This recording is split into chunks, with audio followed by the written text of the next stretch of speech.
ഈ മഹാസമ്മേളനത്തിൻ്റെ അധ്യക്ഷൻ, മർക്കസ് നോളജ് സിറ്റിയുടെ ചെയർമാൻ ബഹുമാന്യായ ശ്രീ കാന്തപുരം AP അബൂബക്കർ മുസ്ലിയാർ, ഈ സമ്മേളനത്തിൽ പങ്കെടുക്കുന്ന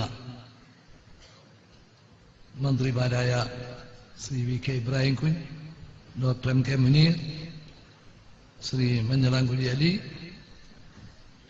Shri MI Shanavas MP, Shri MK Raghavan MP, MLA മാരായ Shri C Moyinkutty, Shri VM Ummer master, Shri മുൻ കേന്ദ്രമന്ത്രി ശ്രീ CM ഇബ്രാഹിം, ശ്രീ PS ശ്രീധരൻപിള്ള,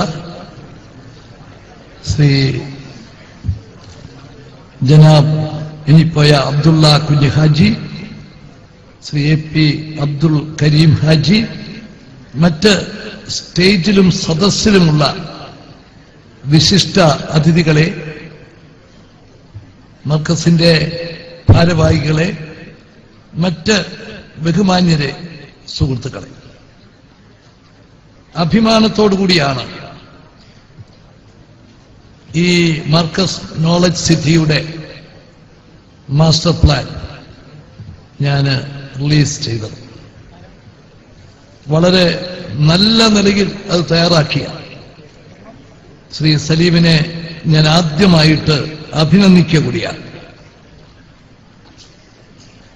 ഇത് മലബാറിന് മാത്രമല്ല, കേരളത്തിന് തന്നെ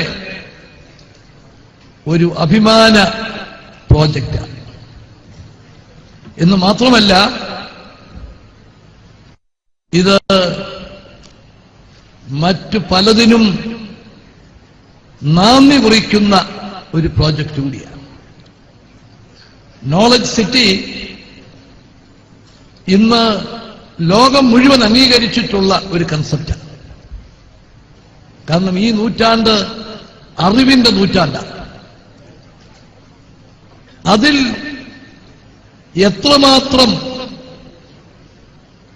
ആധുനിക രീതിയിൽ ടെക്നോളജിയുടെ പൂർണ്ണമായ പ്രയോജനം എടുക്കാൻ സാധിക്കും എന്നുള്ളത് എല്ലാവരും തലപുകഞ്ഞ് ആലോചിച്ചുകൊണ്ടിരിക്കുകയാണ്. ആ ആശയം കേരളത്തിൽ ആദ്യമായി അത് നടപ്പിലാക്കി എന്ന ഖാദിയാണ് ഇന്ന് നമ്മുടെ എല്ലാം ബഹുമാന്യായ കാന്തപുരം AP അബൂബക്കർ മുസ്ലിയാർ നേടിയിരിക്കുന്നത്. ആ കാര്യത്തിൽ എനിക്ക് ചെറിയൊരു അസൂയയുണ്ട്. കേരളത്തിന്റെ വികസന രംഗത്ത് നമ്മൾ ചെയ്യേണ്ട കാര്യങ്ങൾ എന്തൊക്കെ? പ്രധാനമന്ത്രിയുടെ അഡ്വൈസർ, ടെക്നോളജിയിൽ പ്രത്യേകമായ പ്രാമുഖ്യമുള്ള ശ്രീ സാം പറ്റോഡയെ കേരളത്തിന്റെ മെന്ററാക്കി അദ്ദേഹം 4 പ്രാവശ്യം കേരളത്തിൽ വന്ന് ഞങ്ങളൊക്കെയായി ചർച്ച നടത്തി. അദ്ദേഹം 10 കാര്യങ്ങൾ അദ്ദേഹം രൂപം നൽകി.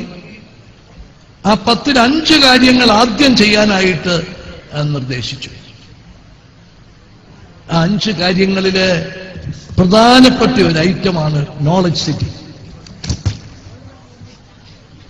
അപ്പൊ ഗവൺമെന്റ് തലത്തിൽ അതിന് കമ്മിറ്റി രൂപീകരിച്ചു.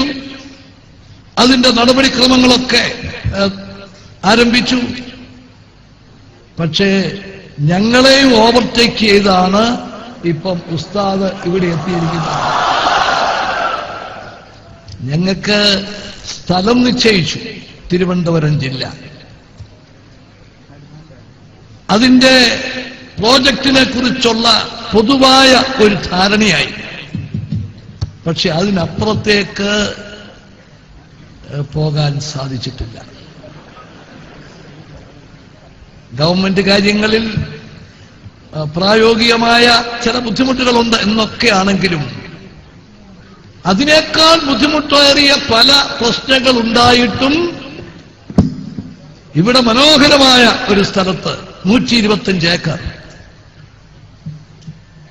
അപ്പോൾ ഇവിടെ ശ്രീ ആര്യാടൻ കൈകാണിച്ചപ്പം സ്ഥിരമാറിയെന്നുള്ളതൊന്നും അല്ല അത്ഭുതം. ഈ 125 ഏക്കറിന് പണമുണ്ടാക്കി നിശ്ചിത സമയത്ത് ഈ പ്രോജക്റ്റ് ആരംഭിക്കുന്നതിനുള്ള നടപടികൾ എല്ലാം പൂർത്തിയാക്കി എന്നുള്ളത് ഈ കേരളത്തിന് ഒരു അത്ഭുതം തന്നെയാണ് എന്ന കാര്യത്തിൽ സംശയമില്ല. എനിക്ക് യാതൊരു സംശയവുമില്ല ഇത് സമയബന്ധിതമായിട്ട് ഇത് തീർക്കും.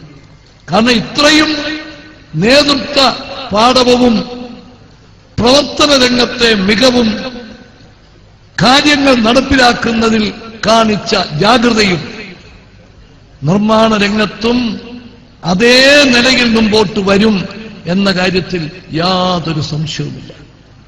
അതിനെല്ലാവിധ ഭാവുകങ്ങളും ഞാൻ നേരുന്നു. ഗവൺമെന്റിന്റെ സപ്പോർട്ടൊക്കെ വേണമെന്ന് പറഞ്ഞു.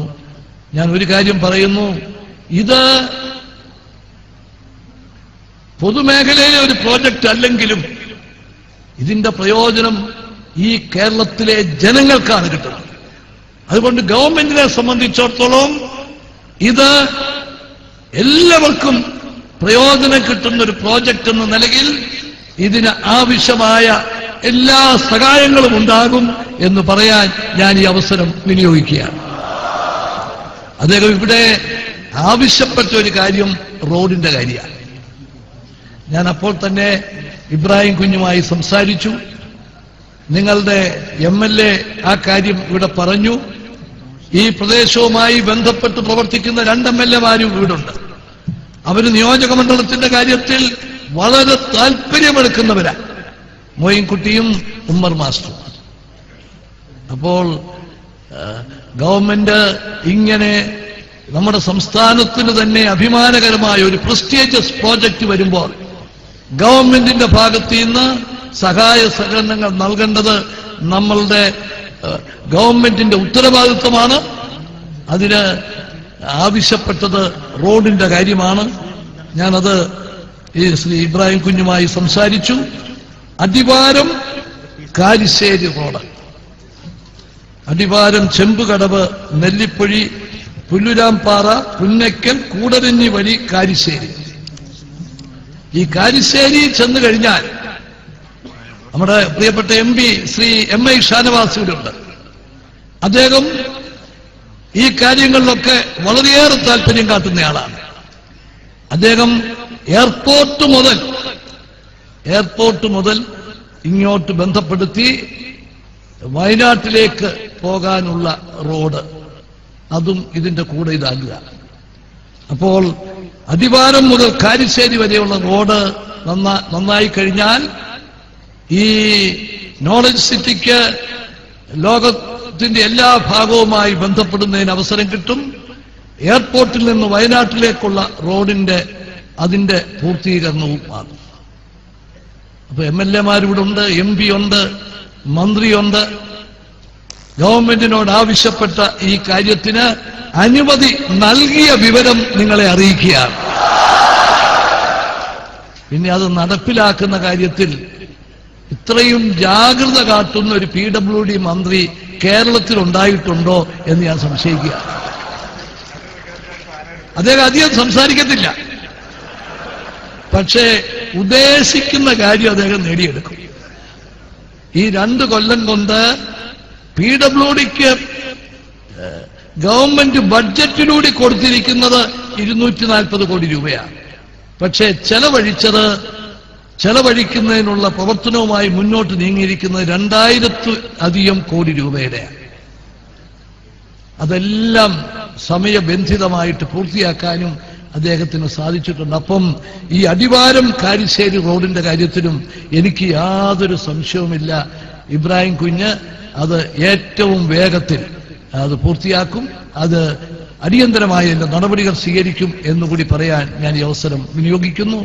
ഞാൻ മർക്കസ് നോളജ് സിറ്റി ഈ സംസ്ഥാനത്തിന് തന്നെ ഒരു അഭിമാന പ്രോജക്റ്റ്, അതിന് മുൻകൈ എടുക്കുന്ന ബഹുമാന്യായ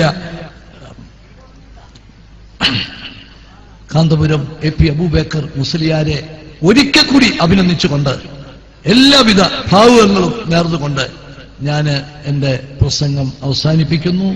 നമസ്കാരം. ജയ്. നന്ദി സർ. നന്ദി.